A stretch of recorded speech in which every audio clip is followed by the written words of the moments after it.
I finally got on vacation, and man, I sure hope my full-time house doesn't get jealous of this part-time summer house, because it is pretty nice. What's up, gamers? So I felt like I had gotten enough out of my vacation and I was headed home, but it turns out you can't get very far with a boat on land, so I'm kinda stuck here for a bit. I might as well make the most out of this time by going through my backlog of games. Oh, here's a perfect one.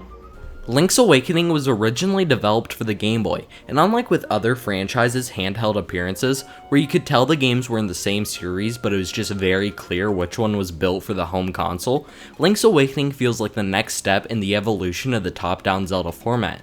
This is partially because it was developed by the same team that made A Link to the Past, though the game is definitely more out there compared to the other traditional Zelda games, as it started development as just a hobby project by programmer Kazuaki Morita. Later in 1998, a deluxe port of the game was made for the Game Boy Color, adding both color and a new dungeon, which I'll talk about more in depth later. Then in February of 2019, a built from the ground up remake of Link's Awakening was announced and being developed by Grezzo for the Switch, the same people behind the 3DS ports of Ocarina of Time and Majora's Mask, so it was safe to say the remake was in good hands. But the new art style was a point of contention for fans, as some thought it properly upgraded the Game Boy graphics, while others felt that it was wasting the potential given from this being a remake. I personally love the new art style, as it helps to enhance the original graphics and do something unique with the toy aesthetic. Released in September of 2019, Link's Awakening starts off with an animation of Link sailing the sea until he's washed away due to a storm. The game has two different difficulties, normal and hero mode. While normal mode is the classic experience you expect, hero mode makes heart drops and fairies disappear, making it harder to heal, while making enemies deal double damage. The game starts when Link washes up on this game's setting, Koholint Island, and after waking up and retrieving his sword off of the beach, Link learns that the only way to leave the island is to wake the Windfish, who is in the egg at the top of the mountain on the island, and the way to wake him is with the 8 instruments of the sirens. As the game progresses, you learn that the entire island, along with its residents, are made from the Windfish's dream, with the enemies being nightmares. Now, this might seem like the standard 8 dungeon format where you get an item after beating a boss in each dungeon, but that shouldn't detract from how great the dungeons are in this game, as they feel fun to explore with some challenges to how you progress throughout the layout, but never anything that is confusing to the point where you would never guess how to go through it without a guide, which is a huge plus, as other Zelda games at the time had a hard time communicating to the player where to go next, and while there are some confusing parts in the overworld, the dungeons are mostly the right amount of confusing. Other than this, the difficulty curve is at a perfect level as you progress throughout the game, getting stronger, making it to where no deaths feel unjustified. Other than the core dungeons, the deluxe port for the Game Boy Color added a 9th dungeon, which I briefly mentioned earlier, is centered around color-themed puzzles, obstacles, and enemies, which is a super cool concept to help boost the importance of the DX port in the first place. Upon beating the color-themed boss, the player is greeted by a fairy, which gives you the choice of a red tunic for more damage given out, and a blue tunic for less damage taken. While in the original the choice was permanent, this is rectified in the remake as the player can return at any time to change their tunic. Though I wish they went a bit further, allowing the player to get any color tunic they want, separate from the buff they have equipped. For example, you could wear the green tunic with the strength upgrade, or the red tunic with the durability upgrade. The NPCs and enemies that are scattered around Koholint Island are also a huge highlight this time around. Unlike with other Zelda games where there are mostly humans as the NPCs, this game is filled with more talking animals and outlandish characters. In each house there are some small details to show some light on the person living there, causing each of the characters to feel unique in their own right, instead of just being space fillers. The love interest in this game, Marin, has some somber moments with Link, where they share that they wish to be a seagull. But it's so that they can explore the world, which makes them feel unique compared to someone like Zelda. The player's actions also have effects on the world around them, like with the shopkeeper who will change the player's name to Thief if they steal from the store. Then with things like the trading sequence throughout the game, which might just seem like an extended fetch quest just to get a magnifying glass, it instead gives some more insight on the characters throughout the island. You can give dog food to an alligator in return for some bananas, you can give some honey to a bear chef for a pineapple, you pass a love note around from a bunny who catfishes the guy you give it to in return for a broom, you give a fish fisher a fishing hook in return for a necklace. This whole sequence gives the player even more of a reason to explore the world and talk to the NPCs around them. It's ironic that the game taking place within a dream feels the most alive. The enemies are all vibrant as well. Of course, you have your standard moblins, Stalfos, Octoroks, etc. Anything you would expect from the Zelda series. But because this game started as a hobby project for a handheld, the development team added characters from other games, like Goombas, Bloopers, Shy Guys, and Evil Kirby, among other characters. Not just that, the enemies feel fun to fight, which is something that is often overlooked, but can really make or break a game. Then the bosses are all pretty simple fights, but they usually incorporate the equipment you unlocked in their respective dungeons, but none of the enemies feel like they're too serious for this kind of game. I mean, one of the bosses is just a face on the ground, and then some enemies are just pieces of jello. On the collectibles side of things, of course you have the 32 heart pieces, which can be found throughout the island from either exploring or minigames, as well as getting a full heart after beating each core dungeon. This equals up to 20 total hearts for your character, but you can also find seashells throughout the island for the same reasons, with there only being 40 in the original and deluxe versions of the game. Upon getting all 40, you unlock a sword upgrade that does more damage and shoots out beams from your sword when you're at full health.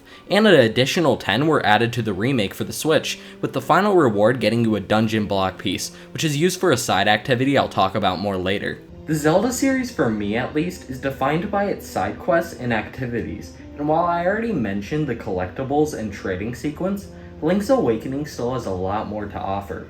One of these side activities is the claw machine, which was only used to unlock a few items in the original versions of the game, but in the remake it was widely expanded with a new quest, as you can now play to get different figures of the Mario enemies that appear throughout the game. After you break into the houses of the residents in Mabe Village, you're able to place them there without their consent.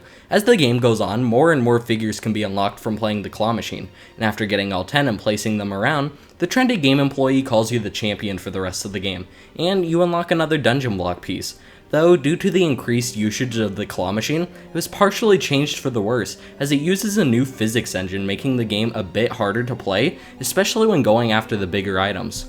Other than that, there's also two other minigames. The first is a fishing game, which can be used to unlock items like heart pieces, seashells, and dungeon block pieces. This minigame is really hit or miss, as it can be a fun distraction from the core gameplay, but for me it was more of an annoyance, due to how long it takes to reel in a bigger fish, and the fact that you have to spam the A button during that process. Then if you end up losing a specific fish you need for a collectible, you have to wait for the RNG to give you that fish again, just for you to have the chance to lose it and repeat the process all over again. Now, I get that it shows when a fish you need is in the water by having the pond glow, but this barely works half the time, and it still sucks that you have to deal with the RNG in the first place. Other than that, there's also the Rapid Ride and Rapid Raid minigame, in which you choose between going as fast as possible through the raft section, or taking your time to collect things. You maneuver through this minigame using your hookshot to connect to the branches and trees, and then pulling yourself towards them.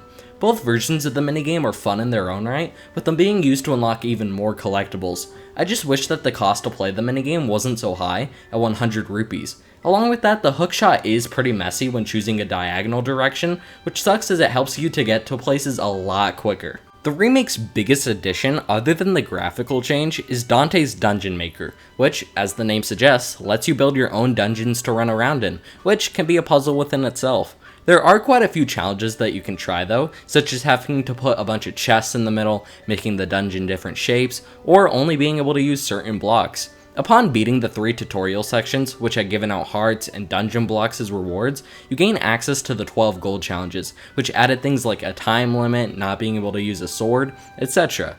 Upon beating a challenge, you get 300 rupees, which is insane. This addition is really cool, yet it feels underutilized, as there's no way to share your dungeons to the internet, and you can only use pre-built blocks. Though it does pose the question on why they didn't just make a proper Zelda maker in the first place. The remake also adds a lot of quality of life updates, like permanently binding your sword, shield, Pegasus boots, and power gauntlet to your buttons, which might seem standard at first, but when you consider the lack of a lot of buttons on the Game Boy systems, you had to be constantly switching out the item you're using. Along with that, the fast travel system is greatly improved, making it an easier experience when traveling across the island. You can stun shielded enemies now by just baiting them into hitting your shield. You can catch fairies in bottles now, making healing easier. you don't have to sacrifice an item for the boomerang, but can instead pay 300 rupees for it back. You don't have to beat the dungeon blocks over and over and over again. Instead, it's just one and done now. Then there are just so many more quality of life features in the remake to help improve the gameplay experience overall. When you go to wake the Windfish and leave the island, you climb up to the egg and play the Ballad of the Windfish with all 8 instruments of the sirens. This is quite a somber moment before the end of the game, which I quite appreciate. Upon entering the egg, you have to go around to different rooms in an order revealed within the library of the game.